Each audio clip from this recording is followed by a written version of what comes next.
Doctor Nishant sir शुरू करिए। जी सर। शुभ संध्या। मैं doctor Nishan Tak international forum for promoting homoeopathy के हिंदी सत्र के 612 डे पर आप सभी का स्वागत करता हूं। आप सभी अवगत होंगे कि आईएफपीएच फोरम एक अंतर्राष्ट्रीय होम्योपैथी संस्था है जो पिछले कोविड काल से निरंतर दैनिक वेबिनार का आयोजन करता आ रहा है। प्रारंभ में ये अंग्रेजी और मलयालम भाषा में किया जाता रहा, तत्पश्चात राष्ट्रीय भाषा हिंदी में भी आयोजन किया जाने लगा। इस प्रकार के कार्यक्रम का मुख्य उद्देश्य होम्योपैथी के विशिष्ट पहचान के तहत सभी इच्छुक लोगों के साथ होम्योपैथिक ज्ञान का आदान प्रदान करना। आइए आज की इस बैठक को प्रारंभ करने से पहले हम 1 मिनट का मौन रखें और ईश्वर से मार्गदर्शन प्राप्त करें। धन्यवाद। मैं आप सभी का पुनः स्वागत करता हूँ। मैं आज के इस बैठक में मुख्य अतिथि डॉक्टर नागेंद्र सिसोदिया सर का स्वागत करता हूँ। Doctor Nagendra Sisodia sir assistant professor department pathology, state government homoeopathy medical college and hospital Ghazipur UP. आज का हमारा जो टॉपिक है leucorrhoea with homoeopathic management with Kent repertory. आज के हमारे अतिथि महोदय से मैं आग्रह करना चाहूंगा कि आप अपना व्याख्यान प्रारंभ करें। जी, निशांत बहुत बहुत धन्यवाद। मैं डॉक्टर नागेंद्र सिसोदिया आईएफपीएस द्वारा प्रायोजित निरंतर प्रतिदिन अंतर्राष्ट्रीय वेबिनार फोरम के 162वें दिन एक बार फिर से आप सभी सम्मानित श्रोतागणों का, आदरणीय शिक्षकों का और चिकित्सकों का इस मंच पे स्वागत करता हूं, अभिनंदन करता हूं। आज का हमारा विषय है the effectiveness of the homoeopathic medicine in the treatment of leucorrhoea with Kent repertory. Nishant, मेरी स्लाइड विजिबल है? जी जी सर, स्लाइड विजिबल है। जी, ठीक है। जैसा कि आप सभी इस विषय के बारे में बहुत पहले से जान रहे होंगे, जितने हमारे सीनियर डॉक्टर्स हैं उनकी क्लिनिक पे अक्सर ये केस रेगुलर में हमें देखने को मिलता है। आज मैंने फिर से इसको रिवाइज करने के लिए इस टॉपिक को चूज किया था, क्योंकि हमसे डायग्नोसिस में कुछ कुछ कमियां हो जाती हैं और ये जो बीमारी है बहुत कॉमन है, लेकिन इसके जो कॉम्प्लिकेशंस हैं काफी घातक हो सकते हैं एक महिला के लिए। तो एक बार आज हम इसको फिर से रिवाइज करेंगे टू कैंट रिपर्टरी और मटेरिया मेडिकम। जैसे ल्यूकोरिया, हम सभी जान रहे हैं ल्यूकोरिया होता क्या है। तो ल्यूकोरिया एक ग्रीक वर्ड से बना है। The word leucorrhoea comes from the Greek word leukos and rhoia. Leukos जो वर्ड है, हमारे मेडिकल साइंस में कई जगह देखने को मिला है। जैसे कि फर्स्ट ईयर के जो स्टूडेंट्स होंगे या जो टीचर्स होंगे सभी जान रहे होंगे ल्यूकोसाइट। ल्यूकोसाइट का मतलब वही है, ल्यूकोज मीन्स वाइट। या फिर ल्यूकोडर्मा हो गया। ल्यूकोडर्मा में भी वही चीज है कि वाइट डिस्कलरेशन हो जाता है बॉडी में, तो सेम वही चीज है ल्यूकोज। यहाँ जो ल्यूकोरिया में है, ल्यूकोज वहीं से आया है ग्रीक वर्ड से, जिसका मतलब होता है, शाब्दिक अर्थ होता है वाइट, और रिया मतलब डिस्चार्ज या फ्लो। अब ये जो डिस्चार्ज हो रहा है, वाइट डिस्चार्ज हो रहा है हमारे वेजाइनल कैविटी से, अगर कोई डिस्चार्ज होता है तो उसको ल्यूकोरिया कहते हैं। तो ल्यूकोरिया क्या है? It is a normal vaginal discharge that lubricate and protects against the infection. ये जो डिस्चार्ज है फीमेल्स की वेजाइना के थ्रू, एक लिक्विड डिस्चार्ज होता है जिसका हमारे नॉर्मल लाइफ में एक बड़ा इंपॉर्टेंट फंक्शन होता है, जो हमारे फीमेल रिप्रोडक्टिव ऑर्गन्स होते हैं उनको लुब्रिकेट करने का काम करता है, और साथ साथ में होने वाले इन्फेक्शन से प्रिवेंट करने का काम करता है। इट कैन बी वाइटिश और येलोइश इन कलर, जैसे नाम में लिखा है, सभी लोग किताब में पढ़ते हैं, एग्जाम में भी आता है, क्लिनिक में भी हम बार बार देख रहे हैं, नाम ल्यूकोरिया है। लेकिन जब हम इसका क्लासिफिकेशन देखेंगे आगे की स्लाइड्स में, जब हम कैंट साहब का देखेंगे, तो उन्होंने क्लासिफिकेशन कर रखा है अकॉर्डिंग टू अपीयरेंस या according to colour of discharge. तो सिर्फ नाम ही है ल्यूकोरिया, बाकी ये कई कलर का हो सकता है। It can be whitish, yellowish, brown, reddish, different different colour. And it can vary in type, ये अपने टाइप में वेरी कर सकता है, वॉल्यूम में वेरी कर सकता है, एंड कंसिस्टेंसी में वेरी कर सकता है, जो कि बेस्ड होता है हमारे मेंस्ट्रुअल साइकिल के। मेंस्ट्रुअल साइकिल से पहले में कुछ और कलर होगा, मेंस्ट्रुअल साइकिल के बाद में कुछ और होगा, ओव्यूलेशन पीरियड में कुछ और होगा, प्यूबर्टी, प्रेगनेंसी, हर कंडीशन में इसका जो अपीयरेंस है, कंसिस्टेंसी है, या और जो अमाउंट है वो वेरी करता है। लेकिन आइडियली अगर देखा गया है कि अगर 2 से 5 ml तक, ये बड़ा कंट्रोवर्शियल सब्जेक्ट है कि अमाउंट ऑफ डिस्चार्ज जो वेजाइना से निकल रहा है, जो कि नॉर्मल है, वो 2 से 5 ml है। लेकिन इसे असेस कर पाना बड़ा मुश्किल है कि कोई चम्मच से लेकर के नहीं देखेगा कि कितना अमाउंट आ रहा है। ये एक महिला, एक पेशेंट ही इस चीज को परसीव कर सकती है, बता सकती है कि ये नॉर्मल डिस्चार्ज था, मतलब वो 2 से 5 ml तक है, 7 ml तक है, 10 ml तक है, या ज्यादा है। अगर ज्यादा है तो कपड़ों पे स्ट्रेन आएगा, फीमेल को पैड का इस्तेमाल करना पड़ सकता है, तो वो एबनॉर्मल में जाएगा। तो ल्यूकोरिया क्या है? Abnormal excessive secretion from the vagina, इसको हम ल्यूकोरिया बोलेंगे। Excessive secretion, not 2.5 to 5 ml, अगर इससे ज्यादा हो रहा है तो ही ल्यूकोरिया होगा। ल्यूकोरिया के लिए कंडीशन क्या है कि अगर ल्यूकोरिया जो फिजियोलॉजिकल है, जो नॉर्मल सिक्रीशन है, वो हमेशा और हमेशा नॉन ऑफेंसिव रहेगा, उसमें कोई बदबू नहीं रहेगी, नॉन पुरलेंट रहेगा, उसमें कोई पस नहीं रहेगा, नॉन इरिटेंट होगा, इरिटेशन बिल्कुल नहीं होगा उसके होने से, और नेवर कॉज प्रूराइटिस। ये जो डिस्चार्ज है, जो नॉर्मल सिक्रीशन है वेजाइना का या फिर हमारे रिप्रोडक्टिव ऑर्गन का, उसकी वजह से कभी भी किसी फीमेल को खुजली नहीं होती है। जो उनके प्राइवेट पार्ट्स होंगे, जेनाइटल्स होंगे, वहां पर खुजली नहीं होगी। इन केस अगर इन ये जो चार हमारे कार्डिनल साइन है नॉर्मल डिस्चार्ज के, अगर इसमें कहीं अल्ट्रेशन आएगा तो वो पैथोलॉजिकल हो सकता है, वो एबनॉर्मल कंडीशन है। तो जो नॉर्मल फिजियोलॉजिकल सिक्रीशन है वो non offensive, non purulent, non irritant and never cause pruritus, ये नॉर्मल सिक्रीशन है। जब इसमें अल्ट्रेशन होगा तो ही ल्यूकोरिया होगी। तो इंट्रोडक्शन में है, leucorrhoea is not a disease. जैसा मैंने आपको बताया कि ल्यूकोरिया क्या है, अगर सर्टेन अमाउंट में, नॉर्मल अमाउंट में सिक्रीशन हो रहा है तो कोई डिजीज नहीं है, एक सिम्टम है। ठीक। तो ल्यूकोरिया और vaginal discharge is a whitish और yellowish discharge from the vagina. It is a normal during the age of puberty of girl. जब कोई बच्ची प्यूबर्टी एज को अचीव करती है तो वहां पर कुछ वेजाइनल सिक्रीशंस होते हैं, तो उसको ल्यूकोरिया बोला जाएगा। या ड्यूरिंग मेंस्ट्रुअल, ड्यूरिंग नहीं, before menstruation and after menstruation, और ड्यूरिंग ओवुलेशन पीरियड, वहां भी कुछ सिक्रीशन होते हैं। उसके पीछे हार्मोन है, आगे की स्लाइड में हम देखेंगे, हार्मोन रिस्पॉन्सिबल होता है जो सिक्रीशन हो रहा है। Beginning and during pregnancy, pregnancy से पहले और प्रेगनेंसी के दौरान भी कुछ वेजाइनल सिक्रीशन होते हैं जो कि नॉर्मल है। It is a physiological condition when women experience the vaginal discharge, but it may cause irritant during puberty as of the girl. कुछ बच्चियों में जब प्यूबर्टी अचीव करते तो वहां पर हो सकता है कि इरिटेशन प्राइवेट पार्ट्स में हो, लेकिन हमेशा नहीं होता है। अगर प्यूबर्टी एज में अगर किसी बच्ची को प्राइवेट पार्ट्स में इरिटेशन हो रहा है तो वो भी नॉर्मल की कैटेगरी में आता है, जो कि स्टार्टिंग में मैंने आपको बताया, non offensive, non purulent, non irritating और प्रूराइटिस फ्री डिस्चार्ज। लेकिन अगर कोई बच्ची प्यूबर्टी एज अचीव कर रही है और वहां पर थोड़ा बहुत इरिटेशन है तो वो नॉर्मल की कंडीशन में, वहां हमको किसी ट्रीटमेंट की जरूरत नहीं है, सिर्फ बच्चे को, पेशेंट को हमको नॉर्मल में हाइजीन मेंटेन करने के लिए सजेस्ट करना होगा। Vaginal discharge happen due to the stimulation of the oestrogen hormone. जैसा कि बताया गया है कि जो डिस्चार्ज हो रहा है वो अपने आप नहीं हो रहा है, उसके पीछे हार्मोन रिस्पॉन्सिबल होता है।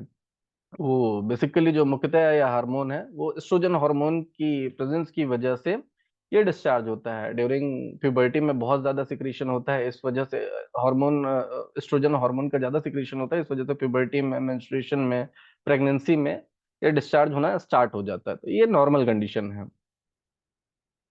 क्लासिफिकेशन है जो वेजाइनल डिस्चार्ज है उसका, जो मुख्य क्लासिफिकेशन है जिसपे हम नॉर्मल और एबनॉर्मल में क्लासिफाई कर पाएंगे, तो उसको हम 4 पार्ट में डिवाइड करके देख सकते हैं। जो वेजाइनल डिस्चार्ज है उसका क्लासिफिकेशन हम इन 4 भागों में करेंगे। सबसे पहले क्या है? नॉन इन्फेक्टिव, दूसरा है इन्फेक्टिव, थर्ड है नियोप्लास्टिक एंड फोर्थ है फॉरेन बॉडी। तो जो नॉन इन्फेक्टिव है, पहले ही मैं बता चुका हूँ आपको, आप सभी जानते हैं कि जो नॉन इन्फेक्टिव है वो नॉन पुरलेंट होगा, नॉन ऑफेंसिव होगा, नॉन इरिटेंट होगा। मतलब उसमें कोई बदबू नहीं रहेगी, उसमें कोई पस नहीं रहेगा, और ना ही वो इरिटेशन प्रोड्यूस करेगा। ये नॉर्मल फिजियोलॉजिकल ल्यूकोरिया है। फिजियोलॉजिकल जो ल्यूकोरिया है इसको हम साइट के अकॉर्डिंगली 4 पार्ट में डिवाइड करते हैं। यहाँ मैंने दो ही लिखा है स्लाइड में, लेकिन जो फिजियोलॉजिकल ल्यूकोरिया होता है according to location, location means reproductive organ जो है उसके लोकेशन के आधार पर हम 4 जगह पर डिस्चार्ज देख सकते हैं। सबसे पहला जो होगा हमारा वल्वर। वल्वर क्यों है? वल्वा पे कुछ ग्लैंड्स लगी रहती, जहां पर ओवर सिक्रीशन होने की वजह से वो वहां से डिस्चार्ज होता है वल्वा से। नेक्स्ट है हमारा वेजाइनल कॉज या वेजाइनल ल्यूकोरिया, जो वेजाइना से डिस्चार्ज हो रहा है। थर्ड है हमारा सर्वाइकल, सर्वाइकल ग्लैंड्स होती हैं, वहां से डिस्चार्ज होता है, इस वजह से उस लोकेशन के आधार पर सर्वाइकल ल्यूकोरिया बोलेंगे। और चौथा है हमारा यूट्रस मीन्स एंडोमेट्रियम। तो एंडोमेट्रियम से जो डिस्चार्ज हो रहा है उसको एंडोमेट्रियल या यूट्राइन ल्यूकोरिया बोलेंगे। तो फिजियोलॉजी के अकॉर्डिंग या पैथोलॉजी के अकॉर्डिंग जगह जगह पर अगर इन्हीं लोकेशन के आधार पर अगर कोई पैथोलॉजी डेवलप कर रही है और उसकी वजह से ओवर या एक्सेस प्रोडक्शन हो रहा है, सिक्रीशन हो रहा है डिस्चार्ज का, तो उसको हम लोकेशन के आधार पर क्लासिफाई कर सकते हैं 4 पार्ट में according to reproductive organ. Next है हमारा इन्फेक्टिव।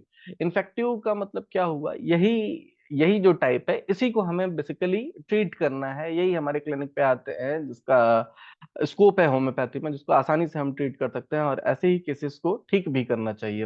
वो स्पेसिफिक और नॉन स्पेसिफिक, हम सभी प्रैक्टिशनर हैं, हम अपने क्लिनिक पे ओपीडीज में इसी टाइप की ल्यूकोरिया को देखते हैं। स्पेसिफिक कहने का मतलब क्या हुआ कि जो मुख्य कारण है इसमें हम देखेंगे कुछ बैक्टीरियल कॉज है, कुछ वायरल कॉज है, कुछ फंगल है, कुछ प्रोटोजोवल हैं और कुछ अदर कॉजेज हैं। तो सबसे पहले हम अगर बात करते हैं जो सबसे मुख्य कारण होता है ओवर प्रोडक्शन का या ओवर सिक्रीशन का, जो वेजाइनल डिस्चार्ज हो रहा है, वो होता है हमारा फंगस। फंगस में भी सबसे मुख्य जो फंगस है वो कैंडिडा एल्बिकन्स है, या जिसको यीस्ट बोलते हैं। ये महिलाओं में प्राइवेट पार्ट्स में यीस्ट का इन्फेक्शन इस वजह से कॉमन होता है क्योंकि हम सभी को मालूम है कि नॉर्मल में सिक्रीशन वहां से होता है, वेजाइनल डिस्चार्ज होता है। उस वेजाइनल डिस्चार्ज का जो कॉन्स्टिट्यूएंट है उसमें ग्लूकोज रहता है, प्रोटीन रहता है, म्यूकस रहता है। तो ये बड़ा फर्टाइल एरिया रहता है यीस्ट को, फंगस को, कवक को ग्रोथ करने के लिए। अगर हम हाइजीन मेंटेन नहीं रखते हैं और अगर हाइजीन मेंटेन नहीं रहता है तो मॉइस्चनेस की वजह से और बाकी जो न्यूट्रिएंट हैं उनकी वजह से बहुत आसानी से उस जगह पर प्राइवेट पार्ट में फंगस आसानी से ग्रोथ कर जाता है और ये ग्रोथ करके ये धीरे धीरे करके ऊपर की तरफ स्प्रेड करता है, अपनी जो फंगल हाइफा है उसकी कॉलोनीज ऊपर तक बनाते चला जाता है, जो कि आगे चल करके अगर समय रहते हमने इसका ट्रीटमेंट नहीं किया तो बहुत सीरियस कॉम्प्लिकेशन तक प्रोड्यूस कर सकता है, फीमेल में इनफर्टिलिटी तक कॉज कर सकता है।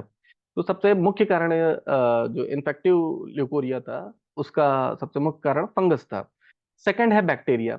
बैक्टीरिया में कुछ ऐसे बैक्टीरिया होते हैं जो हमारे ही बॉडी के बैक्टीरिया हैं, जिनको अपॉर्चुनिस्ट बैक्टीरिया कहते हैं, और कुछ एक्सोजेनस बैक्टीरिया। एक्सोजेनस अगर कहीं दूसरी जगह से कंटामिनेशन होकर के आ रहा है तो वो होंगे, जैसे गोनोरिया हो गया, या जिनको हम बहुत सामान्य भाषा में स्टडी डिजीज कहते हैं।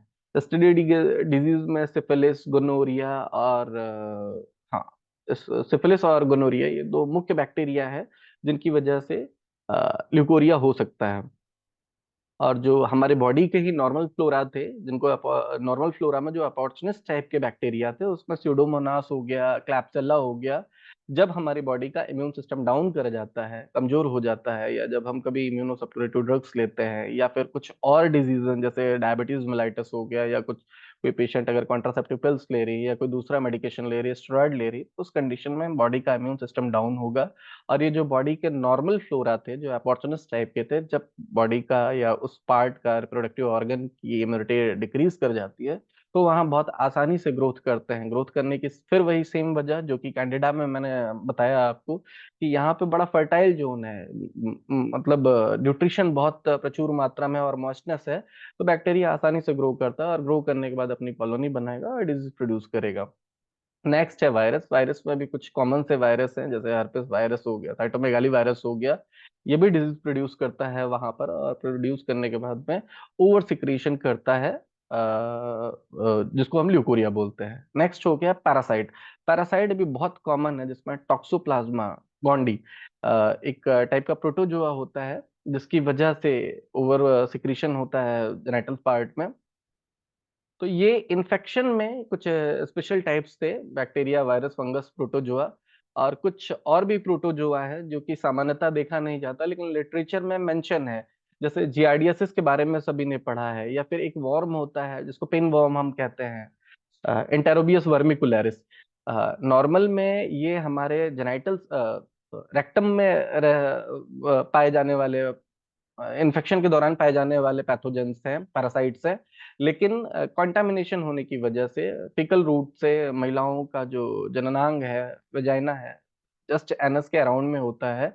अगर हाइजीन मेंटेन नहीं रखती है कोई लेडी तो वहां से वो जो इन्फेक्शन है, जो प्रोटोजोआ था, जो हेलमेंथ था, जो कि सामान्यतः वजाइना में नहीं पाया जाता, लेकिन इन्फेक्शन के दौरान अगर हाइजीन मेंटेन नहीं होती तो रेक्टम से हमारे वजाइना में आ जाता है, और वहां आने के बाद में ये इन्फेक्शन प्रोड्यूस करता है, इन्फ्लेमेशन प्रोड्यूस करता है, और उसके बाद में सिक्रीशन होना स्टार्ट होता है, और जिसको हम ल्यूकोरिया कहते हैं। थर्ड पॉइंट है हमारा, जो तीसरा प्रकार है ल्यूकोरिया का, वो है न्यूप्लास्टिक कॉज। न्यूप्लास्टिक में सबसे ज्यादा जो कॉमन है वो है हमारा सर्वाइकल कॉजेज, सर्वाइकल कार्सिनोमा, या फिर यूट्राइन कार्सिनोमा, या फिर किसी दूसरे पार्ट का जो कार्सिनोमा था, कैंसर था, वो स्प्रेड करके अगर हमारे रिप्रोडक्टिव ऑर्गन में आता है, तो वहाँ की जो सेल्स होती हैं ओवर सिक्रेशन करने लगती हैं फ्लूइड का, तो वो हमारा न्यूप्लास्टिक कॉज हो गया ल्यूको ल्यूकोरिया का। नेक्स्ट लास्ट जो कॉज है वो फॉरेन बॉडी है। फॉरेन बॉडी कहने का मतलब क्या हुआ कि सभी जानते हैं कुछ कॉन्ट्रासेप्टिव डिवाइसेस होती हैं जो महिलाएं इसका इस्तेमाल करती हैं, या पैड है। आज के समय में गवर्नमेंट बहुत प्रमोट कर रही है, बताया जा रहा है कि जो पैड है वो मेडिकेटेड होने चाहिए, हाइजीन वाले होना चाहिए। पहले के समय में गाँवों में, ग्रामीण क्षेत्रों में जो महिलाएं कॉन्टामिनेटेड पैड या गंदा कपड़ा का इस्तेमाल करती थी, उसकी वजह से भी उनको इन्फेक्शन होता था, और इन्फेक्शन होने की वजह से उनको ल्यूकोरिया होने की प्रोबेबिलिटी रहती। तो ये बेसिक बेसिक से चार कॉज है हमारे, क्लासिफिकेशन है ल्यूकोरिया के। तो क्लासिफिकेशन ऑफ ल्यूकोरिया, जो फिजियोलॉजिकल ल्यूकोरिया है उसका क्लासिफिकेशन हम इस हिसाब से देखते हैं। Leucorrhoea is a natural defence mechanism that the vagina uses to maintain its chemical balance as well as to preserve the flexibility of the vaginal tissue. ये एक नॉर्मल डिस्चार्ज है जो हमारा नेचुरल डिफेंस मैकेनिज्म में बड़ा important role play करता है। एक तो ये कि केमिकली वहां पर कोई इन्फेक्शन नहीं आने देता, और दूसरी चीज ये कि वेजाइनल फ्लेक्सिबिलिटी को मेंटेन करता है। The term physiological leucorrhoea is use to refer to leucorrhoea due to the oestrogen stimulation. ये जो फिजियोलॉजिकल ल्यूकोरिया है वो सिर्फ एस्ट्रोजन स्टिमुलेशन की वजह से हो रहा है, एस्ट्रोजन हार्मोन के स्टिमुलेशन की वजह से फिजियोलॉजिकल ल्यूकोरिया डेवलप कर रहा है। ल्यूकोरिया में occur normally during pregnancy. This is caused by the increase blood flow to the vagina due to the increase oestrogen. Same वही बात जो हम पहले सुन चुके हैं कि प्रेगनेंसी के दौरान में एस्ट्रोजन हार्मोन का सिक्रीशन ज्यादा हो जाता है, जिसकी वजह से जो वेजाइनल कैविटी है वहां पर ब्लड फ्लो ज्यादा होगा, और ब्लड फ्लो ज्यादा होने की वजह से वहां पर सिक्रीशन ज्यादा हो जाता है। Female infants may have leukorrhea for a short time after birth due to their in uterine exposure of estrogen। जो छोटी बच्चियां जन्म मतलब जो नवजात बच्चियां जन्म लेती हैं, उनमें भी कई बार देखा गया है कि कुछ वेजाइनल डिस्चार्ज होता है। तो ये पैथोलॉजिकल नहीं, ये फिजियोलॉजिकल है कि माँ के पेट में जो एस्ट्रोजन था उसका इफेक्ट पेट में पल रहे छोटी जो बच्ची थी, फीमेल इन्फेंट थी, उसके ऊपर भी रहता है। तो जन्म के कुछ दिन तक उसको वेजाइनल डिस्चार्ज हो सकता है। तो ये नॉर्मल है, ये सिर्फ वही मदर के एस्ट्रोजन हार्मोन के स्टिमुलेशन की वजह से होता है। ये फिजियोलॉजिकल ल्यूकोरिया हुआ। The excess secretion is due to the physiological cause. The normal secretion is expected to increase the condition when the oestrogen level become high. Such a condition are during puberty. Puberty की condition में increase level of the endogenous oestrogen led to mark overgrowth of the endocervical epithelium, which may encroach about the, sorry, just a minute, just a minute जी। Puberty के time में क्या रहता है कि endogenous oestrogen का जो सिक्रीशन होता है वो बहुत ज्यादा बढ़ जाता है, और जो एंडोसर्वाइकल एपिथेलियम है वहां पर बहुत ज्यादा इसका इफेक्ट होता है, और इफेक्ट होने की वजह से जो सर्वाइकल ग्लैंड्स है उनका सिक्रीशन बढ़ जाता है। नेक्स्ट है हमारा अराउंड ओवुलेशन। ओवुलेशन के दौरान में भी peak rise of the oestrogen. जब मेंसेस का 14वां दिन होता है, तो उस कंडीशन में हम सभी ने मेंस्ट्रुएशन साइकिल पढ़ा था, उसमें हमने देखा कि जो एस्ट्रोजन का लेवल होता है 14वें दिन मतलब ओवुलेशन पीरियड में बहुत ज्यादा बड़ा रहता है। तो increase the secretion activity of the cervical gland. ये जो एस्ट्रोजन है सर्वाइकल ग्लैंड जो हमारे सर्विक्स में थी उस पे इसका इफेक्ट पड़ता है, और वहां पर ये सिक्रेशन बढ़ा देता है। नेक्स्ट है हमारा प्री मेंस्ट्रुअल फिजियोलॉजिकल कॉज में, कि मेंसेस से पहले लगभग 7 दिन पहले pelvic congestion होता है, increase mucus secretion from the hypertrophied endometrial gland. जो हमारा यूट्रस है, जो मैंने अभी क्लासिफिकेशन बताया था according to location reproductive system के हिसाब से, तो जो हमारा यूट्राइन ल्यूकोरिया हो रहा है वो इसी वजह से हो रहा है कि पेल्विक कंजेशन हो जाता है और वहां से जो हमारा एंडोमेट्रियल सेल है वहां से म्यूकस को सिक्रीशन करना स्टार्ट कर जाती है। क्यों होती है? क्योंकि उसमें हाइपरट्रॉफी होता है एंडोमेट्रियल ग्लैंड का, जिसकी वजह से सिक्रीशन बढ़ जाता है। तो मेंसेस आने से लगभग 7 दिन पहले अगर किसी महिला में हल्का फुल्का फ्लूइड डिस्चार्ज हो रहा है, लिक्विड डिस्चार्ज हो रहा है जो कि क्लियर है, नॉन ऑफेंसिव है, नॉन इरिटेटिंग है, तो वो फिजियोलॉजी में आएगा। नेक्स्ट है प्रेगनेंसी। प्रेगनेंसी में भी वही चीज कि देयर इज अ हाइपर एस्ट्रोजनिज्म, कि जो एस्ट्रोजन हार्मोन है उसका सिक्रीशन बढ़ जाता है जो कि वैस्कुलरिटी के लिए रिस्पॉन्सिबल कॉज रहेगा यूट्रस में। तो lead to increase vaginal transudate and cervical gland secretion. तो वेजाइना में जो ट्रांसुडेशन है, ट्रांसुडेशन मीन्स की जो लिक्विड सब्सटेंसेस है वो ट्रांसुडेट होता है, सिक्रीशन होता है, और सर्वाइकल ग्लैंड का भी सिक्रीशन होना स्टार्ट हो जाता है। चौथा जो फिजियोलॉजिकल कंडीशन है सिक्रीशन का, वजाइनल सिक्रीशन का, वो है ड्यूरिंग सेक्सुअल एक्साइटमेंट। जब फीमेल सेक्सुअली एक्साइट होती तो उस कंडीशन में कुछ बार्थोलिन ग्लैंड्स होती हैं हमारे, वहां पर उनका सिक्रीशन बढ़ जाता है और सिक्रीशन बढ़ने की वजह से कुछ डिस्चार्ज होता है। तो ये सारी की सारी जो चीजें थी ये सारी फिजियोलॉजिकल कंडीशन में आती हैं। तो for physiological leucorrhoea no need of such treatment, but personal hygiene should be maintained to avoid worse condition and diet lifestyle also triggered that condition। कहने का मतलब ये हुआ कि ये जितने भी हमने फिजियोलॉजिकल ल्यूकोरिया पढ़ा इन इन कंडीशंस में, यहाँ पर अगर कोई पेशेंट हमारे पास आती है, कोई बच्ची अगर हमारे पास आती है, तो बीइंग अ डॉक्टर हमको अपने पेशेंट को यही सजेशन देना चाहिए कि ये कोई पैथोलॉजिकल कंडीशन नहीं है, कोई डिजीज कंडीशन नहीं है, नॉर्मल है।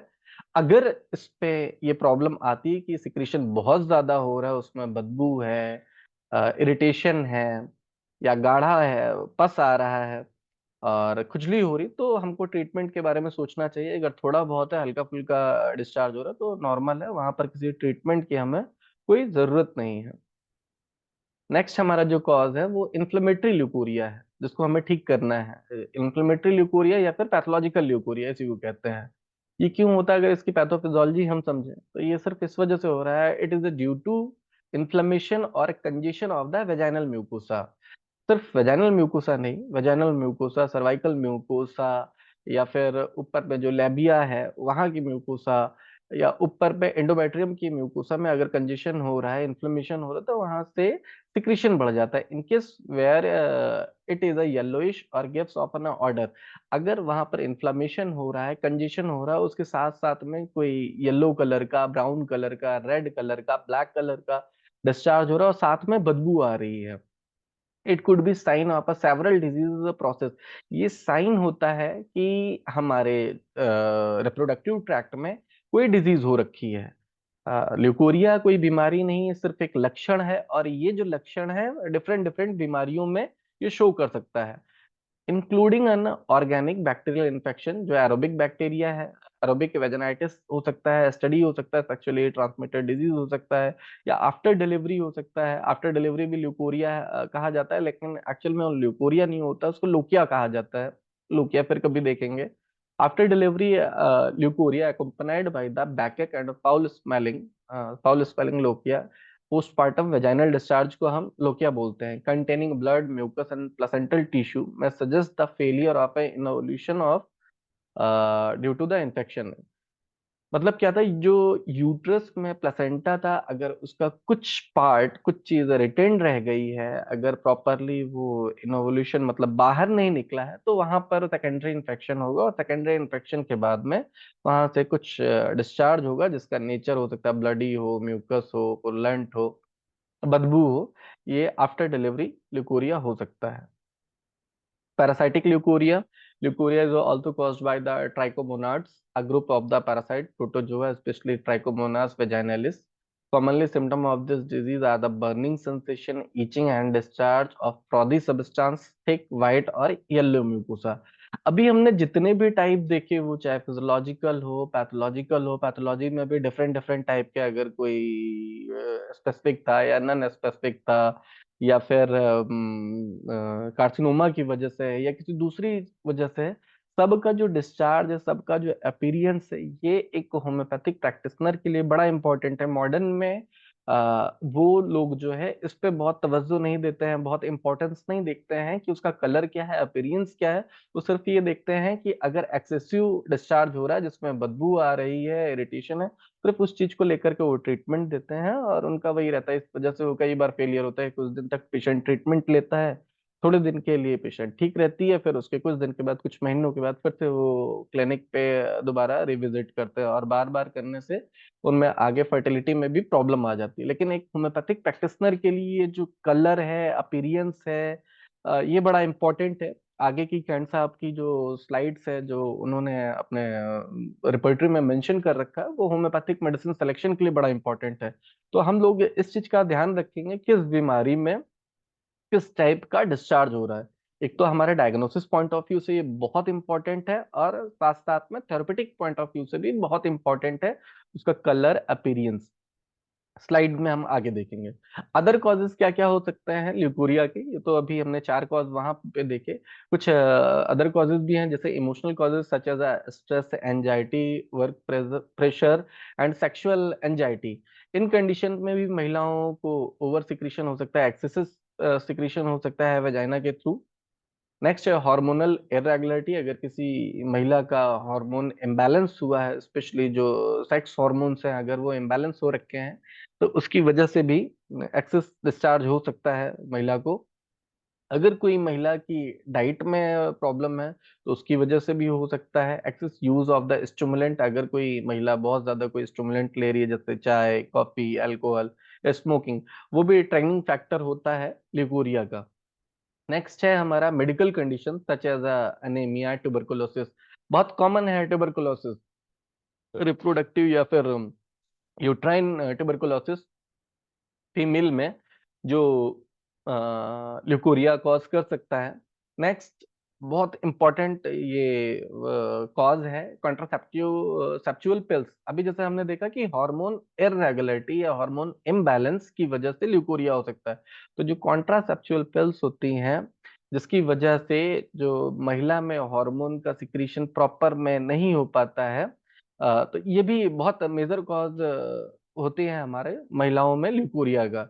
अगर कोई महिला हमारे पास आ रही है और ये बोलती है या हिस्ट्री देती है कि हमने कुछ दिन पहले या कुछ समय से कॉन्ट्रासेप्टिव पिल्स ले रहे थे, तो उसको ट्रीटमेंट के दौरान हमको बंद कराना होगा कि आपको कॉन्ट्रासेप्चुअल पिल्स का इस्तेमाल नहीं करना है, तभी पेशेंट में आराम मिलेगा। यहाँ पर है colour of the vaginal discharge या colour of the leucorrhoea and what they can mean. ये डिफरेंट डिफरेंट टाइप के कलर्स हैं, और भी कई कलर हैं, हम रिपर्टरी में देखेंगे तो मॉडर्न के हिसाब से कुछ कुछ कलर दे रखे हैं, जैसे वाइट है, येलो ग्रीन है, रेड है, पिंक है, ग्रे है एंड क्लियर है। तो वाइट डिस्चार्ज जो हो रहा है वो किन किन कंडीशंस में होता है, ये हम देखते हैं कि जो वाइट डिस्चार्ज है, अगर वाइट वेजाइनल डिस्चार्ज हो रहा है तो वो हेल्दी होगा, फिजियोलॉजिकल हो सकता है। या फिर अगर किसी पेशेंट में कोई फंगल इन्फेक्शन है या यीस्ट इन्फेक्शन है, तो उस कंडीशन में भी वाइट डिस्चार्ज होगा महिला में। दूसरा जो कलर था डिस्चार्ज का वो येलो था या येलोइश ग्रीन था। ये सेक्सुअली ट्रांसमिट डिजीजेस की वजह से हो सकता है, स्पेशली जैसे गोनोरिया हो गया, सिफिलिस हो गया, उसकी वजह से येलोइश या ग्रेनिश कलर का हो सकता है। साथ साथ में अगर उस महिला को कोई बैक्टीरियल इन्फेक्शन हुआ है, फॉर एग्जांपल क्लेमाइडिया या फिर गोनोरिया, उसकी वजह से ये येलो ग्रीन हो सकता है। क्लैप्सेला, स्यूडोमोनास, बैक्टीरियल इन्फेक्शन की वजह से येलो ग्रीन डिस्चार्ज हो सकता है। नेक्स्ट है हमारा रेड कलर का या ब्राउन कलर का। आप देख रहे हो पा रहे होंगे जो स्लाइड में रेड कलर दिया है, वो डिफरेंट डिफरेंट कलर का है, ऐसा नहीं है डायरेक्टली ब्राइट रेड मिलता है। रेड में भी कई कलर होता है, लाइट रेड होता है और डार्क रेड रहता है, उसमें कई सीरीज रहती है, वो महिला ही बता पाएगी। तो रेड में हम देखते हैं कि अगर किसी महिला में रेड कलर का डिस्चार्ज आ रहा है, तो मेंस्ट्रुएशन के साथ मिक्स होकर के आ सकता है जो ल्यूकोरिया था। सर्वाइकल इन्फेक्शन की वजह से हो सकता है, सर्वाइकल पॉलिप की वजह से हो सकता है, एंडोमेट्रियल सर्वाइकल कार्सिनोमा की वजह से या इरोजन की वजह से रेड कलर का या ब्लड डिस्चार्ज हो सकता है ल्यूकोरिया के फॉर्म में। नेक्स्ट है पिंक। पिंक कलर का अगर ल्यूकोरिया हो रहा है, वजाइनल डिस्चार्ज हो रहा है, तो उसकी वजह हो सकती है सर्वाइकल ब्लीडिंग, सर्वाइकल ब्लीडिंग की वजह से पिंक कलर की डिस्चार्ज हो सकता है, वेजाइनल इरिटेशन की वजह से हो सकता है, इम्प्लांटेशन की वजह से हो सकता है। इम्प्लांटेशन ब्लीड का मतलब ये हुआ कि जब बच्चा प्रेगनेंसी के दौरान जब इम्प्लांट करता है हमारे वूम में, उसके बाद भी थोड़ा बहुत अगर ब्लीडिंग हो रही तो वो नॉर्मल फिजियोलॉजिकल, उसमें बहुत टेंशन लेने की जरूरत नहीं रहती है। अगर ज्यादा ब्लीडिंग हो रही तो हमको कंसर्न लेना है और फर्दर इन्वेस्टिगेशन के लिए देखना होगा। अगर किसी पेशेंट में ग्रे कलर का डिस्चार्ज हो रहा है तो उसकी जो वजह है वो बैक्टीरियल वजाइनोसिस है, मतलब कि बैक्टीरियल इन्फेक्शन की वजह से ग्रे कलर का, ब्लैक कलर का डिस्चार्ज हो सकता है, grey to black. Next check clear है, क्लियर है, ट्रांसपेरेंट है।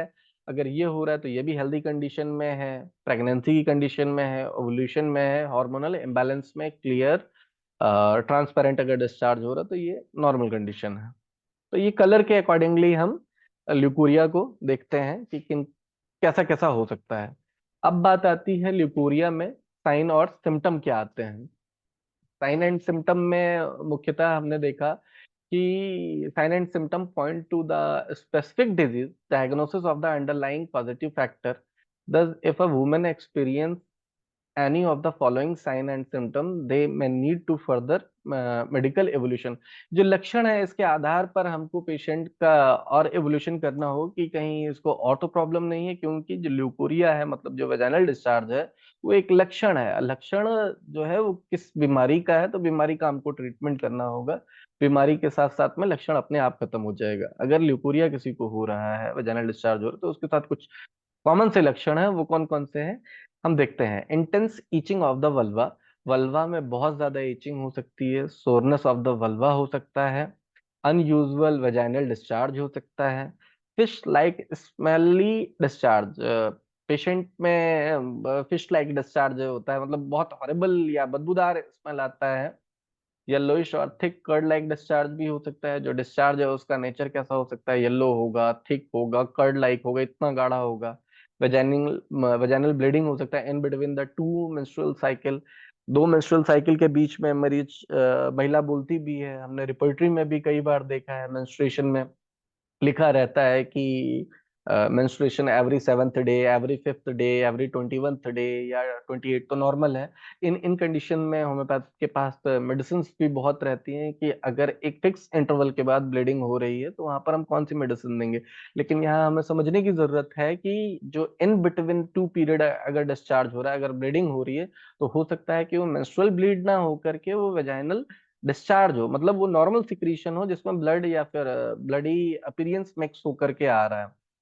के डायग्नोसिस में हम देखेंगे, कैसे जान पाएंगे कि वो हमारा मेंस्ट्रुअल ब्लीड था या फिर कंजेशन की वजह से या इन्फ्लेमेशन की वजह से एक्सुडेटिव फ्लूइड था या ट्रांसुडेटिव फ्लूइड था। नेक्स्ट है हमारा सीवियर पेन और menstrual like a cramp in the lower part of the abdomen. Patient में जब डिस्चार्ज होता है तो उसके साथ में जैसे मेंस्ट्रुअल पेन रहता है लोअर एब्डोमेन में, उस तरह से पेशेंट परसीव कर सकती है। अच्छा, ल्यूकोरिया के साथ एक बहुत कॉमन फीचर आता है जिसको मैं लिखना यहाँ भूल गया, कि अक्सर महिलाओं में हमने देखा कि क्लिनिक पे जब पेशेंट आती है, अगर ल्यूकोरियल डिस्चार्ज के बारे में बोल रही तो साथ साथ में बैकअप जरूर बोलती है। यहाँ मैं लिखना भूल गया हूँ, सिर्फ लोअर एब्डोमेन का पेन बताया। तो ये बहुत कॉमन फीचर हुआ ल्यूकोरिया के साथ में बैकएक, और उसके साथ में बहुत सारी होम्योपैथिक मेडिसिन हैं, अगर उनका इस्तेमाल करते हैं तो संदेह उसका ल्यूकोरिया के साथ में बैकएक भी ठीक हो जाता है। नेक्स्ट है हमारा पेन ड्यूरिंग और आफ्टर सेक्स। पेशेंट बोल सकती है कि डिस्चार्ज की वजह से पेन होता है ड्यूरिंग सेक्स या आफ्टर सेक्स पेशेंट को। ब्लीडिंग ड्यूरिंग और आफ्टर सेक्स हो सकता है पेशेंट को, after coitus, after intercourse patient को ब्लीड भी हो सकता है ल्यूकोरिया की वजह से। पेन वाइल पासिंग यूरिन, अगर पेशेंट यूरिनेट कर रहे हो उस कंडीशन में भी उसको रिप्रोडक्टिव ऑर्गन में पेन हो सकता है, वेजानाइटिस हो सकता है, वेजाइनिमस हो सकता है। Skin lesion around the vagina, vagina के स्किन के अराउंड में कुछ लेजन्स पाए जा सकते हैं। वल्वर एडिमा पाया जा सकता है, वेजाइनल स्वेलिंग पाई जा सकती है, लोअर बैक पेन लिखा है लास्ट में। कॉमन से फीचर्स हैं, फोटो के माध्यम से मैंने शो करने की कोशिश की है कि एब्डोमिनल पेन होगा पेशेंट को, स्टमक स्टमक क्रैम्प नहीं होता है, एब्डोमिनल क्रैम्प होता है, गलत लग गया है वो। वीकनेस रहती है पेशेंट को। हाँ, ये बहुत कॉमन सा फीचर है, अगर किसी पेशेंट में एक्सेसिव डिस्चार्ज हो रहा है, वेजाइनल डिस्चार्ज हो रहा है, तो पेशेंट को वीकनेस आती है। वीकनेस का रीजन ये है कि जो महिला में वो जो एक्सेसिव डिस्चार्ज हो रहा था वो सिर्फ फ्लूइड नहीं था, फ्लूइड में जो हमारे बॉडी के इंपॉर्टेंट न्यूट्रिएंट थे वो भी वेजाइना के थ्रू, सिक्रीशन के थ्रू बाहर निकल रहे थे। इस वजह से मरीज को वीकनेस भी आ सकती है। Etching and burning pain, patient को प्रूराइटिस और बर्निंग पेन भी हो सकता है। नेक्स्ट है वेजाइनल डिस्चार्ज, जो कि कॉमन है। ल्यूकोरिया है तो वेजाइनल डिस्चार्ज होगा ही। डायग्नोसिस बहुत ही इंपॉर्टेंट है एक होम्योपैथिक डॉक्टर के लिए, डायग्नोस करना कि एक्चुअल में वजह क्या थी वेजाइनल डिस्चार्ज की। तो a clinical diagnosis based on the detailed clinical history of complain. अगर कोई पेशेंट हमारे पास आती तो हमको डिटेल्ड केस हिस्ट्री उसकी लेनी चाहिए। जैसे केस टेकिंग हम करते हैं तो केस टेकिंग में सिर्फ उसका जो जेनाइटल केस हिस्ट्री ले रहे हैं सिर्फ वो ना लेकर पूरी पूरी उसकी हिस्ट्री लेंगे, पूरी केस टेकिंग करेंगे तो हमको पता चल जाएगा 50-60% की कॉज क्या था उसका वेजाइनल डिस्चार्ज होने का। तो सबसे पहला क्या है, duration of the complain. Patient से हमें पूछना होगा कि ये जो आपको डिस्चार्ज हो रहा है वो कब से हो रहा है, तो उससे काफी हद तक हमें क्लियर हो जाएगा कि पेशेंट की जो प्रॉब्लम है वो कैसी है, बहुत सीरियस है या फिर नॉर्मल है। नॉर्मल मीन्स फिजियोलॉजिकल है या फिर पैथोलॉजिकल है। नेक्स्ट है type of the fungal infection. Type of fungal infection हम कैसे चेक कर सकते हैं, जब पेशेंट का जो वेजाइनल सिक्रीशन था, जो वेजाइनल डिस्चार्ज था, उसका जब हम स्लाइड बनवाएंगे, जब स्मेयर बनवाएंगे और उसके बाद उसको स्टेन करेंगे, कलर करेंगे, तो उसका टाइप ऑफ फंगल इन्फेक्शन हमें पता चल जाएगा कि किस टाइप का फंगस इन्फेक्शन है। और जिस टाइप का होगा, होम्योपैथ के लिए नाम से कोई मतलब नहीं है किस टाइप का इन्फेक्शन है, लेकिन बस ये पता चल जाएगा किस टाइप का फंगल इन्फेक्शन था, उसका नाम पता चल जाएगा। नेक्स्ट है frequency of sexual intercourse. Frequency मतलब पेशेंट जो थी वो कितना इंटरकोर्स में इन्वॉल्व हो रही, उससे भी पता चल सकता है कि ऐसा तो नहीं है इसको एसटीडी हुआ है। कहने का मतलब ये था, जो फ्रीक्वेंसी ऑफ सेक्सुअल इंटरकोर्स की, इससे हम ये रूल आउट कर सकते हैं कि पेशेंट को एसटीडी तो नहीं है। Consistency, colour and order of the discharge, ये पेशेंट की हिस्ट्री लेंगे जिससे हमें पता चलेगा कि ये फिजियोलॉजिकल है या पैथोलॉजिकल है। The time, modality when it tends to increase, ये होम्योपैथिक प्रिस्क्रिप्शन के लिए बहुत इंपॉर्टेंट पॉइंट है कि किस समय डिस्चार्ज होता है और उसकी मॉडलिटीज क्या है। कॉन्ट्रासेप्टिव हिस्ट्री पूछना होगा कि उसने कोई कॉन्ट्रासेप्टिव डिवाइस का इस्तेमाल तो नहीं किया है, या फिर कोई बैरियर का इस्तेमाल तो नहीं कर रही है, या कोई हार्मोन पिल्स तो नहीं खा रही है। ये हिस्ट्री के अकॉर्डिंगली हमें देखने को मिलेगा। नेक्स्ट है कुछ ब्लड टेस्ट कराना होगा, जैसे एचआईवी हो गया, सिफिलिस हो गया, टॉर्च हो गया। टॉर्च मतलब टॉक्सोप्लाज्मा, रुबेला, साइटोमेगाली और हर्पेस। इसको देख करके हम देख पाएंगे कि पेशेंट में कोई इस टाइप का इन्फेक्शन तो नहीं है, या इसके साथ में और भी बहुत सारे इन्वेस्टिगेशन है जो जेनाइटल्स में डिजीज प्रोड्यूस कर सकते हैं। और दूसरा और सबसे इम्पोर्टेंट क्या है, हमारा एंडो सर्वाइकल स्वाबिंग। स्वाबिंग से हम ये देख सकते हैं कि अगर किसी पेशेंट का पैप स्मेयर कर रहे हैं वो एंडो सर्वाइकल स्वाब, इससे हम ये रूल आउट कर सकते हैं कि पेशेंट में अगर कोई बैक्टीरियल इन्फेक्शन है, फंगल इन्फेक्शन है, प्रोटोजोअल इन्फेक्शन है। जैसे ही हम स्लाइड पे देखते हैं, अगर इन्फेक्टिव कॉज होगा तो हमें पता चल जाएगा, लेकिन अगर ये केस नॉन इन्फेक्टिव हुआ तो पैप स्मेयर करके हम ये जान पाएंगे कि कहीं ये पेशेंट हमारा कैंसर का तो नहीं है। अगर कैंसर का है तो हमको कैंसर के अकॉर्डिंगली ट्रीटमेंट करना होगा। तो डायग्नोसिस बहुत इंपॉर्टेंट है वजाइनल डिस्चार्ज के, जिसको हम ल्यूकोरिया बोल रहे हैं। अब बात आती है मैनेजमेंट ऑफ ल्यूकोरिया। हम अगर कोई पेशेंट हमारे पास आती है तो दवा से पहले हम पेशेंट को कुछ एडवाइस करेंगे, कुछ चीजों के लिए अवॉइड करेंगे, सजेशन देंगे क्या करना चाहिए और क्या नहीं करना चाहिए। इससे भी हम ल्यूकोरिया को काफी हद तक मैनेज कर सकते हैं। तो डाइट मैनेजमेंट बहुत जरूरी है ल्यूकोरिया केस में। सबसे पहले फूड टू बी टेकन, क्या क्या हमको खाने में इस्तेमाल करना चाहिए और क्या नहीं करना चाहिए, एक एक करके देखते हैं। सबसे पहले हो गया healthy fruits and vegetables, especially bananas, cranberry, orange, lemon, black plum, leafy green vegetables, onion, brown rice, yagroot, as well as the healthy herbs, especially जैसे जो स्पाइसेस हैं, जिंजर गार्लिक, या कोरिएंडर, धनिया, इसका इस्तेमाल करके पेशेंट में ये जितनी भी चीजें हमने बताया जो फूड्स हैं, इनमें बहुत ही प्रचुर मात्रा में विटामिन होती हैं, जैसे विटामिन ए है, बी है, सी है, ई है। इससे क्या होगा, ये जो विटामिन हैं ये हमारे लोकल इम्यूनिटी को इनहेंस करती हैं। अगर कोई इन्फेक्शन था और अगर हमारी वहाँ की लोकल जेनाइटल्स की लोकल इम्यूनिटी इनहेंस हो जाएगी, बढ़ जाएगी, तो अपने आप वहाँ जो डिस्चार्ज हो रहा था अपने आप धीरे धीरे करके कम हो जाएगा। नेक्स्ट मैनेजमेंट है हमारा increase intake of fruit, vegetable and salad. वही चीज है जो ऊपर में हमने बताया कि इनमें प्रचुर मात्रा में विटामिन होते हैं, मिनरल्स होते हैं, वो हमारे इंटरनल जो होम्योस्टेसिस है उसको एनहांस करते हैं। नेक्स्ट था हमारा increase liquid in diet such as the water, soup, milk and juice, they have to flush out of the toxin. वही चीज है कि ये जितनी भी चीजें हैं हमारे टॉक्सिन, जो बॉडी के अंदर टॉक्सिन आ गए हैं, वो चाहे लोकल रिप्रोडक्टिव ऑर्गन के हों या फिर अगर ऊपर के भी हों, तो ये सारी चीजें टॉक्सिन्स को, इन्फेक्शन को फ्लश आउट करने में हेल्प करते हैं। किन चीजों को हमको अवॉइड करना है, specially should be eliminated from the healthy leucorrhoea recipe include, जैसे एग हो गया, मीट, ब्रेड, मशरूम, स्वीट्स मतलब मिठाई, मीठा चीज, and any other food item that have been fermented. कोई भी ऐसा खाना जो फर्मेंट हो सकता है, उन सारी चीजों को हमको अवॉइड करने के लिए बोलना चाहिए अपने मरीज को। Avoid heavy, oily, fried, spicy and sure food, जो खट्टी चीजें होती हैं उनको मना करना चाहिए अपने मरीजों को। जो भी स्टिमुलेंट थे, जैसे चाय, coffee, alcohol, aerated drinks, non vegetarian food should be avoided. Sugar must be avoided if there is a profuse discharge. जो शुगर है, चीनी है, हमको अवॉइड करना चाहिए मरीज को। एक तो ये कि अगर बहुत ज्यादा डिस्चार्ज हो रहा है तो चीनी मना करना है, या फिर अगर कोई महिला ये बोल रही है अगर मैं डायबिटीज की हिस्ट्री है, तो वो भी हमें मना करना चाहिए, क्योंकि डायबिटीज मेलाइटस एक बहुत ही प्रेसिपिटेटिंग फैक्टर है ल्यूकोरिया के लिए या किसी भी इन्फेक्शन के लिए। तो हमको, अगर कोई पेशेंट आ रही है जो डायबिटिक हिस्ट्री दे रही है, तो उसका शुगर मेंटेन मैनेज करना है, फिर मैनेज करने के साथ साथ में हम ल्यूकोरिया का ट्रीटमेंट करेंगे। बिना उसके पॉसिबल नहीं होगा वेजाइनल डिस्चार्ज को ठीक कर पाना। नेक्स्ट मैनेजमेंट में योगा एंड एक्सरसाइज बहुत रिस्पॉन्सिबल चीज है। वैसे तो ये हर डिजीज में करना चाहिए, इसी वजह से मैंने ल्यूकोरिया में भी टॉपिक को मेंशन कर रखा है।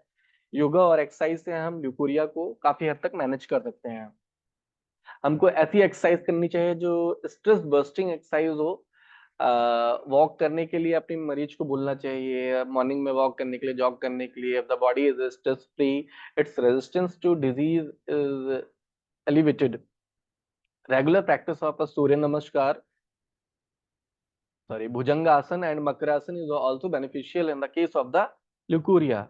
अपने मरीज को हमें सूर्य नमस्कार के लिए बोलना चाहिए, भुजंगासन करने के लिए एडवाइस करना चाहिए, और मकरासन के लिए बोलेंगे, जिससे हमें अपने पेशेंट में आराम मिलने के चांसेस बढ़ जाते हैं। नेक्स्ट था जो कि सबसे इंपॉर्टेंट पॉइंट है एक डॉक्टर के लिए, एक होम्योपैथिक डॉक्टर के लिए, the rubrics regarding to the leucorrhoea from a Kent repertory, या जो भी रिपर्टरी आप यूज करते हो, लगभग सब जगह पर यही वर्ड्स मिलेंगे। तो ल्यूकोरिया में कुछ कॉमन मेडिसिन हैं कैंट रिपर्टरी के अकॉर्डिंगली, आप देख पाएंगे जो बोल्ड में लिखा है, यही घूम फिर करके पूरी रिपर्टरी में घूम घूम करके ये सारी दवाइयां आती, जैसे एल्यूमिना है, आर्सेनिक है, आर्थायोड है, कैलकेरिया कार्ब है, कैलकेरिया उवटुस्टा है, calcarea phos, calcarea sulph, causticum, graphites, iodum, कालेका, creosote, platina, nitric acid, sulphur, sepia, silicea, pulsatilla, natrum mur, medorrhinum, merc sol. ये कॉमन सी मेडिसिन है। अब टाइम के अकॉर्डिंगली, जैसे हम मॉडलिटीज देख रहे थे वहां पर, कि जब सिम्टम देख रहे थे तो मॉडलिटी के अकॉर्डिंगली हम डायग्नोस कर रहे थे। तो एक होम्योपैथिक प्रैक्टिशनर के लिए ये जो रूब्रिक्स दिए हैं या जो सब रूब्रिक्स दिए हैं, ये बहुत इंपॉर्टेंट है। कि अगर कोई महिला बोलती है कि डॉक्टर साहब मुझे सिर्फ सुबह में ल्यूकोरिया होता है, सुबह में भी, डे टाइम में हो रहा है, मॉर्निंग में हो रहा है, आफ्टरनून में हो रहा है, इवनिंग में हो रहा है, नाइट में हो रहा है, तो हमारे मास्टर जो कैंट सर हैं, उन्होंने बहुत अच्छे से एक एक सिम्टम को यहाँ पे मेंशन कर रखा है। सिर्फ एक सिम्टम के आधार पे हमें दवा नहीं देनी है, अगर इन दवा के साथ में और भी उसके सारे सिम्टम मैच कर रहे हैं, तभी वो हमारे लिए दवा काम करेगी। तो एक जो सबसे कॉमन सा एक सिम्टम आता है, जो कि मैंने अभी आप सबसे डिस्कस किया, कि जो ल्यूकोरिया था, जो पैथोलॉजिकल ल्यूकोरिया था, वो एक्सकोरिएटिंग होता है, मतलब कि इरिटेटिंग होता है। ऐसा जिसकी वजह से पेशेंट में एक्सकोरिएशन हो सकता है। तो उसके लिए अगर किसी महिला में कोई एक्रीट डिस्चार्ज हो रहा है, एक्सकोरिएटिंग डिस्चार्ज हो रहा है, तो उसके लिए जो बेस्ट होम्योपैथिक मेडिसिन है according to Kent sir, Kent repertory accordingly, लिखी तो बहुत है, जिस सबको पढ़ पाना मुश्किल है, और टाइम भी बड़ा लिमिटेड है, इस वजह से जो बोल्ड में, कैपिटल में, उन्हीं दवाइयों को हम लेकर के चल रहे हैं।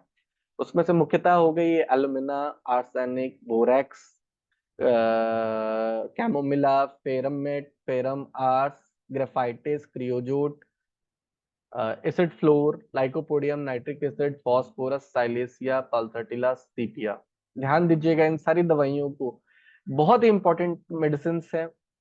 पेशेंट हमारी जब क्लिनिक पे आती है सेम यही लक्षण बोलती है, हम पेशेंट से पूछते भी हैं कि आपको जो डिस्चार्ज हो रहा है वो कैसा हो रहा है। तो कई बार पेशेंट बोलती है, कहती है, जो रूरल एरियाज के पेशेंट है बोलती है कि डॉक्टर साहब चावल के माड़ जैसा हो रहा है, मतलब एल्बुमिनस हो रहा है।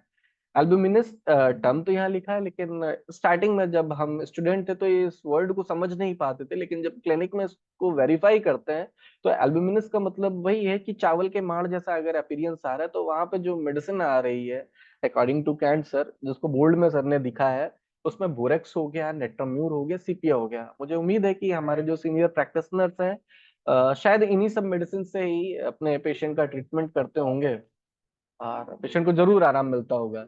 अगर किसी पेशेंट को ब्लैक कलर का ल्यूकोरिया है तो वहां पर दो ही मेडिसिन है, एक टोकस है और दूसरा सिकलकॉर है। ब्लैंड है, गाढ़ा है, तो उसमें एलुमिना है और भी बहुत सारी हैं। ब्लडी है, अगर ब्लडी डिस्चार्ज हो रहा है तो उस कंडीशन में कैलकेरिया सल्फ है, चाइना, कोकोसेट सटाइवस, सीपिया, नाइट्रिक एसिड। ब्लूइश कलर का है तो एम्ब्राग्रेसिया, ब्राउन कलर का है तो acid night, lilium TIG.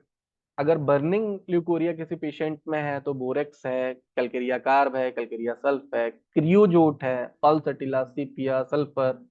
Constant हो रहा है, लगातार हो रहा है, उसको पूरी साइकिल में 28 के 28 दिन अगर रह रहा है तो वहाँ पे सर ने एक ही मेडिसिन के बारे में लिखा है, अमोन्म्यूर। कॉपियस है, अगर बहुत ज्यादा हो रहा है, गाढ़ा हो रहा है, तो कैलकेरिया कार्ब है, ग्रेफाइटिस, सीपिया, साइलेसिया। मेंसेस लाइक है, इतना ज्यादा हो रहा है कि जैसे लगता है फीमेल जिस तरह से पीरियड्स के दौरान पैड का इस्तेमाल करती है, उस तरह से अगर वो ल्यूकोरिया में पैड का इस्तेमाल कर रही है, मतलब 3 पैड 4 पैड का इस्तेमाल हो रहा है, तो वहां पर लिखते हैं सर की जो प्रोफ्यूज ल्यूकोरिया है उसमें एलुमिना, कॉस्टिकम, क्रियोजोट आती है, मैक्सल्फी। नेक्स्ट कोरोसिव हो गया। क्रीम लाइक अगर ल्यूकोरिया है, बहुत गाढ़ा है, क्रीम लाइक है, तो पल्सटिला उसके लिए सबसे अच्छी मेडिसिन है। अगर किसी छोटी बच्ची में ल्यूकोरिया हो रहा है, जस्ट स्कूल गोइंग गर्ल्स है या फिर अभी प्यूबर्टी अचीव नहीं किया है, अगर उन बच्चियों में हो रहा है तो वहां पर दो मेडिसिन बोल्ड में सर ने लिखा है, मार्क्सॉल है, सीपिया है, साथ में पल्सटिला भी है। अगर गोनोरिया की वजह से हो रहा है किसी पेशेंट में, अगर गोनोरियल हिस्ट्री मिल रही है, अगर वहां पर पेशेंट में ल्यूकोरिया डेवलप हो रहा है, तो उसके लिए नाइट्रिक एसिड है, पल्सटिला है।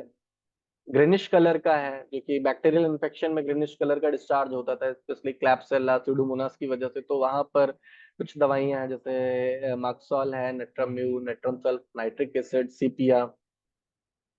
जेली लाइक है, बहुत गाढ़ा है, एकदम जेली जैसा दिखाई दे रहा है, तो ग्रेफाइटिस है, पैलेडियम है, सेबाइना है। मेंसेस बिफोर है, मेंसेस ड्यूरिंग है, मेंसेस आफ्टर है, उसके लिए कुछ कुछ मेडिसिन हैं जो कि ऊपर में हमने देखा। एक बहुत कॉमन सा है, पेशेंट आकर के बोलते हैं कि डॉक्टर साहब जो ल्यूकोरिया हमें हो रहा है एकदम दूध जैसा हो रहा है।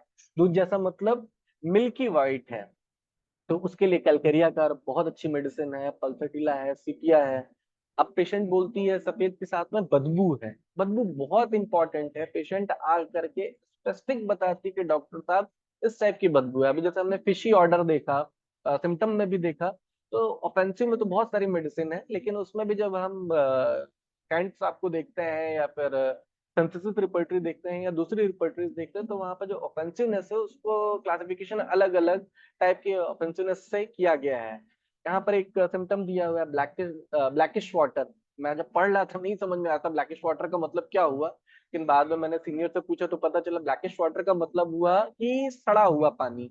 जैसा अगर बदबू हो रहा है तो उसके लिए रेस्टॉक्स है। अगर अमोनिया जैसी स्मेल आ रही है पेशेंट में तो अमोनकार्ब हो गया। चीज लाइक ओल्ड अगर स्मेल है तो हेपर सल्फ है, सानिकुला है। फिश ब्राइन, अगर फिश ब्राइन जैसी स्मेल है तो सैनिकुला है। मेंसेस लाइक है तो कॉस्टिकम है। पोर्ट्रेड है, बहुत बदबूदार है, क्रियोजोट है उसके लिए। अब प्रेगनेंसी के दौरान है, प्रेगनेंसी से पहले, दौरान या बाद में, तो क्रियोजोट, सीपिया, पल्सटिला, म्यूरेक्स, ये सब मेडिसिन आ रही है। बाकी स्टार्च बॉइल्ड, चावल के माड़ जैसा अलग यहाँ पर दे रखे हैं कैंसर कि अगर चावल के माड़ जैसा है लाइक स्टार्च, बॉइल्ड स्टार्च, तो बोरेक्स है, नेट्रोम्यूर, सबाइना। बहुत गाढ़ा है तो कैलकेरिया कार्ब, आर्सेनिक, काली बाइक्रोम। पतला है, पानी जैसा है, graphites, Pulsatilla, nitric acid. Transparent है, एकदम साफ, जैसे फिजियोलॉजिकल है। अगर फिजियोलॉजिकल भी बहुत ज्यादा प्रोफ्यूज हो रहा है तो उसमें नेट्राम्यूल, सिपिया, बोरेक्स, बोविस्टा ये आ रही हैं। वाइट है, एकदम सफेद है, तो borax, graphites, natrum mur, sepia. Stain linen yellow, अगर जो उसके अंडर गारमेंट है अगर वो उस पर स्पॉट आ जा रहा है, स्टेन आ जा रहा है, तो उसके लिए चेलेडोनियम है। अगर येलो कलर का है और जो स्पॉट येलो कलर का आ रहा है तो उसके लिए क्रियोजोट है। ये बेसिक कुछ इंपॉर्टेंट रूब्रिक्स थे। जब हम पेशेंट की केस चेकिंग करते हैं तो डिस्चार्ज का जो कलर है, अपीयरेंस है, नेचर है, उसके आधार पर जब हम पेशेंट का सिम्टम लेते हैं तो जो कुछ दवाइयाँ आती हैं, और बाकी जब कंप्लीट रिपोर्टराइज करते हैं पेशेंट को, इनमें से जो दवा आती है निश्चय ही अगर इन दवाइयों के इस्तेमाल को हम करेंगे तो पेशेंट को आराम मिलेगा। अब कुछ होम्योपैथिक दवाइयां हैं जो कि हमारे कोरिया के लिए, मतलब वही जो काइंड रिपर्टरी में जो कॉमन कॉमन सी मेडिसिन आ रही थी, मैंने उनको शॉर्टलिस्ट किया था। उनको हम देखते हैं कि कौन कौन सी होम्योपैथिक दवाइयां और किन किन कंडीशन में हमको उन दवाइयों को देना है जिससे हमें ल्यूकोरिया में आराम मिलेगा। तो होम्योपैथिक जो मेडिसिन होती हैं वो ल्यूकोरिया को कैसे ठीक करती हैं? Homoeopathy is a very effective in curing the leucorrhoea. It works on this condition by curing the root cause of the leucorrhoea. मतलब ये नहीं है कि ओवर सिक्रीशन हो रहा है तो हम उसको ठीक कर रहे हैं। हमारी जो होम्योपैथिक मेडिसिन है वो क्या करते हैं, जो रूट कॉज होता है, जो बेसिक कॉज होता है ओवर सिक्रीशन का, ओवर प्रोडक्शन का, उसको हम ठीक करते हैं बिना किसी कॉम्प्लिकेशन के। कि जैसे मॉडर्न में क्या है कि अगर किसी पेशेंट को, माफी चाहूंगा पीछे में बैकग्राउंड में आवाज आ रही है, वेडिंग सेशन चल रहा है, बाकी ठीक है। तो जो होम्योपैथिक मेडिसिन होती हैं इनका कोई साइड इफेक्ट नहीं रहता है ड्यूरिंग ट्रीटमेंट। लेकिन जो मॉडर्न वाली दवाइयां हैं उनके इस्तेमाल से जब हम किसी पेशेंट का इस्तेमाल करते हैं, आप सभी सुने होंगे या आपके क्लिनिक पे जब कोई पेशेंट आई होगी तो बताती है कि डॉक्टर साहब मैं पहले एलोपैथिक, मतलब मॉडर्न में गई थी, दूसरे सिस्टम में गई थी ट्रीटमेंट कराने के लिए, तो उस दौरान डॉक्टर ने हमें कुछ कैप्सूल दिए थे जो ट्रांसवेजाइनल इंसर्ट करने के लिए बोले थे। उसका अपना कोर्स होता है 7 दिन, 14 दिन, 21 दिन, 3 महीना करके। वो कुछ और नहीं रहते, वो एंटी फंगल ड्रग्स रहते हैं। उसको ट्रांसवेजाइनली इंसर्ट करते हैं कुछ समय के लिए। वो जो वहां पर वेजाइना में या जो और रिप्रोडक्टिव ऑर्गन था, वेजाइना से लेकर के सर्विक्स तक, जो आसपास के फंगस रहते हैं वो कुछ समय के लिए सेंसिटाइज्ड हो जाते हैं, इनएक्टिव हो जाते हैं।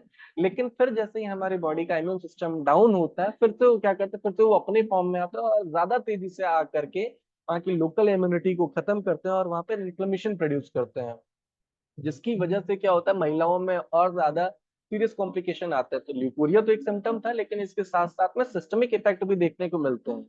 ल्यूकोरिया की वजह से पेशेंट में, महिलाओं में पीआईडी तक डेवलप हो जाता है, जो कि ये मॉडर्न सिस्टम की वजह से होता है कि ओवर यूज ऑफ या अब्यूज ऑफ एंटीबायोटिक। अब पेशेंट को एंटी फंगल देना था लेकिन वो एंटी बैक्टीरियल दे रहे हैं, या अगर किसी वायरल डिजीज की वजह से उनको ल्यूकोरिया हो रहा है तो वो एंटी बैक्टीरियल और एंटी पैरासाइटिक और एंटी फंगल ड्रग्स देते हैं, जो कि पूरी तरह से इफेक्टिव नहीं होती वायरल डिजीज में। तो वो अब्यूज हो जाता है एलोपैथिक मेडिसिन का, जिसकी वजह से पेशेंट में बहुत सीरियस कॉम्प्लिकेशन भी आ सकते हैं। कि अगर कोई लेडी है जो अभी जिसकी शादी नहीं हुई है, शादी हो गई और ल्यूकोरिया से सफर कर रहा है, अगर उसका सही ट्रीटमेंट नहीं होगा तो उसका जो भविष्य का कॉम्प्लिकेशन होगा, हो सकता है उस महिला में इनफर्टिलिटी तक कॉज कर सकता है मॉडर्न सिस्टम का जो ट्रीटमेंट है। होम्योपैथी में ऐसा नहीं है। होम्योपैथी में हम लोग रूट कॉज को ठीक करते हैं, उसके साथ साथ में पेशेंट की जो भी प्रॉब्लम हो वो ठीक हो जाती है। तो सबसे पहली जो दवा आती है हमारी homoeopathic medicine according to repertory, जो कॉमन सी मेडिसिन थी उसमें सबसे कॉमन और सबसे मुख्य मेडिसिन है एलुमिना।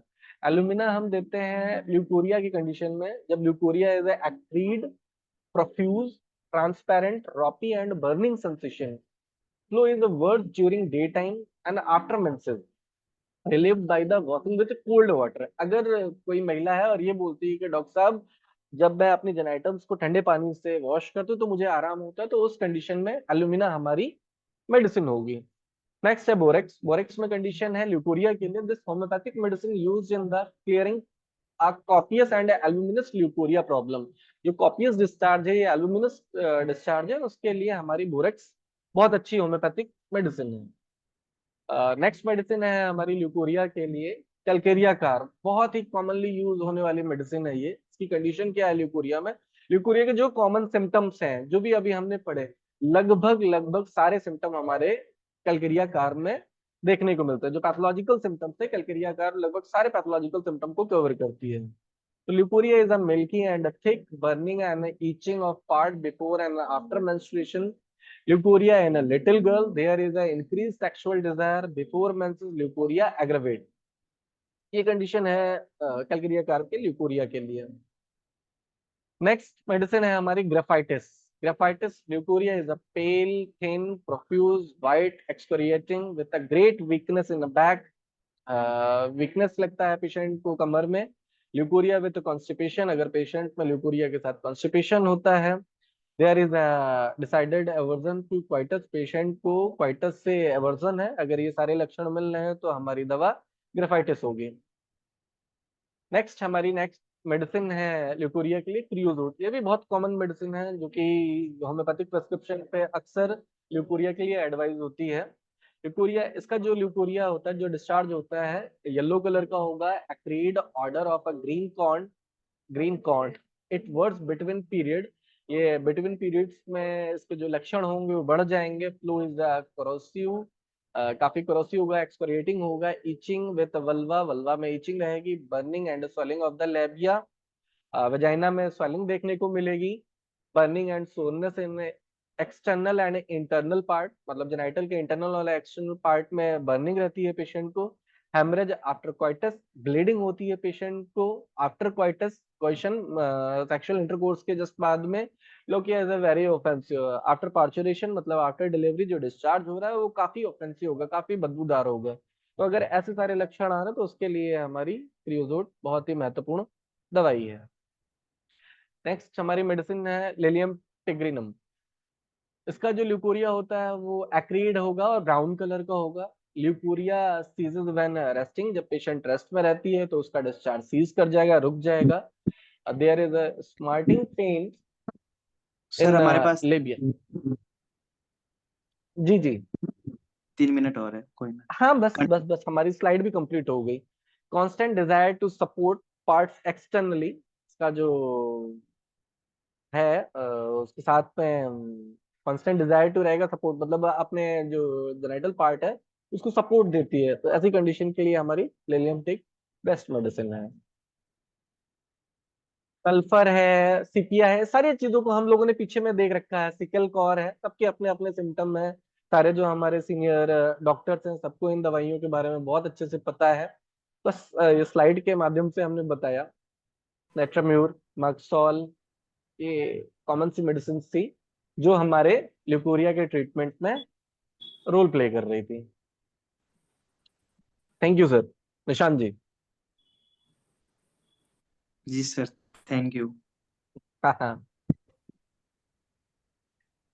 और बहुत अच्छा प्रेजेंटेशन था। सर और प्रणाम सर। हाँ, अब मैं सुन रहा था। जी जी कॉन्स्टिट्यूशनल लिकोरिया के माध्यम में भी क्रॉनिसिटी, आपने बहुत अच्छा बोला कि it is not a disease. जी जी रोग तो नहीं होता है, लेकिन इसको अंडरस्टैंडिंग बहुत इम्पोर्टेंट है इसके लिए। जी और जी इसमें कॉन्स्टिट्यूशनल सेंसेशनल ट्रीटमेंट जिसको हम लोग कहते हैं होम्योपैथी में, आजकल हम लोग जी सेंसेशन की बात में हम लोग ज्यादा करते हैं, जी क्योंकि जी रोगी को जो समस्या है वह न लोकेशन से पता चलता है, न मॉडलिटी से पता चलता है, उसके जी सेंसेशन से पता चलता है। तो जी सेंसेशनल फीलिंग्स लिकोरिया के साथ में क्या अटैच्ड है, अगर इसको लेकर के चलते हैं तो हम लोगों को बहुत अच्छा रिजल्ट मिलता है। और इसी को हम लोग कहते हैं कि linking the sensation with the location and modalities, है ना, दोनों को जोड़ने के लिए मॉडलिटी और लोकेशंस को, तो ये आपके जी लिए जी। उपयोगी होगा। तो हम लोग का बहुत अच्छा प्रेजेंटेशन है। कोई सवाल है किसी को? हमारे पास में केवल 1 मिनट बचा है, केवल 1 मिनट है। तो डॉक्टर धनेश जी आ चुके हैं इंग्लिश सेशन में, तो हम लोग सेशन को क्लोज करते हैं। सर तो session is handed over to doctor Dhanesh for his. Thank you very much sir, आप लोगों Thank का you. जो बार बार मेरे को मौका दे रहे हैं, बहुत बहुत नहीं, धन्यवाद। बढ़िया बढ़िया, आते सादर रहिए, प्रणाम सर, सादर आते प्रणाम रहिए, सर सभी आते श्रोतागणों रहिए, को। आते रहिए। जी जी, thank you, thank you, thank you very much sir, thank you very much. and over to you, Dr. Dhanesh, for your English session. Dr. Dhanesh, you are here.